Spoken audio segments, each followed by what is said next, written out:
বর্তমানে অবৈধ অনির্বাচিত কর্তৃত্ব সরকার বিচার বিভাগকে ব্যবহার করে অর্থাৎ আদালতে খালি বন্দুক রেখে জনগণের ন্যায্য দাবি সহ দমিয়ে রাখার ভিন্ন পুরনো কৌশলী তারা ছাত্র সমাজের ন্যায্য আন্দোলনকে দমানোর অপচেষ্টা নিষ্পেষ।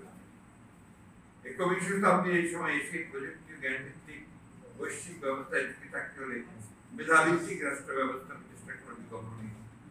তাই সাধারণ ছাত্র সমাজের কোটা সংস্কার আন্দোলনের ন্যায্য যৌক্তিক দাবি সময়ের সঙ্গে আমরা একমত। গত কয়েকদিন যাবৎ ছাত্ররা সরকারি চাকরিতে নিয়োগের ক্ষেত্রে কোটা পদ্ধতি বাতিলের হাইকোর্টের আদেশের বিরুদ্ধে রাস্তায় আসে।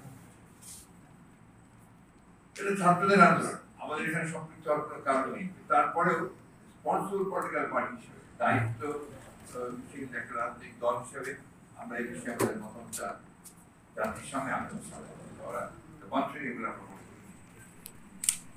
মুক্তিযোদ্ধারা জাতির শ্রেষ্ঠ সন্তান, তাদেরকে রাষ্ট্রীয়ভাবে সম্মাননা প্রদান করা হয়।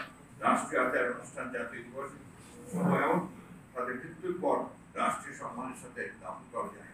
এগুলো তাদের প্রাপ্য। এছাড়া মুক্তিযোদ্ধার ভাতা সহ অন্যান্য সুবিধা রয়েছে।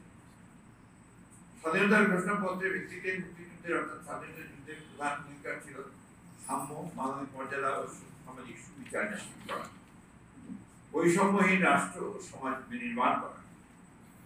সাংবিধানিকভাবে আইনের দৃষ্টিতে সকল নাগরিক সমান, কিন্তু সংবিধানের 28(4) এবং 29(3) অনুচ্ছেদ নেই নাগরিকদের পিছিয়ে পড়া অংশ প্রকৃত মুক্তিযোদ্ধা শারীরিক প্রতিবন্ধী বাইরে ব্যতিক্রম হিসেবে কিছু সংরক্ষণ ব্যবস্থা রাখা যেতে পারে।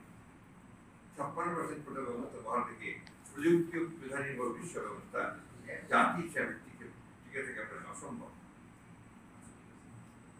প্রথম, দ্বিতীয়, তৃতীয়, চতুর্থ শ্রেণীতেই কোটা পদ্ধতি মেধা বিকাশের পক্ষে সহায়ক হতে পারে।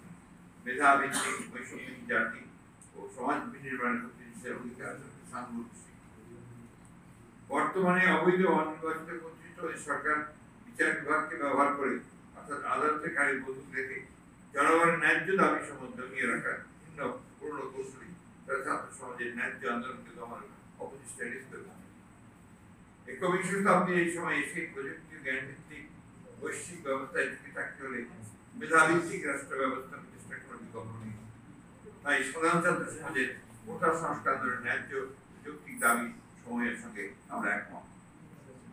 আইন ও বিচার বিভাগের দোহাই দিয়ে ছাত্র সমাজের যৌক্তিক দাবি সমূহকে দমানোর সকল প্রচেষ্টাই ব্যর্থ হবে বলে আমরা বিশ্বাস করি।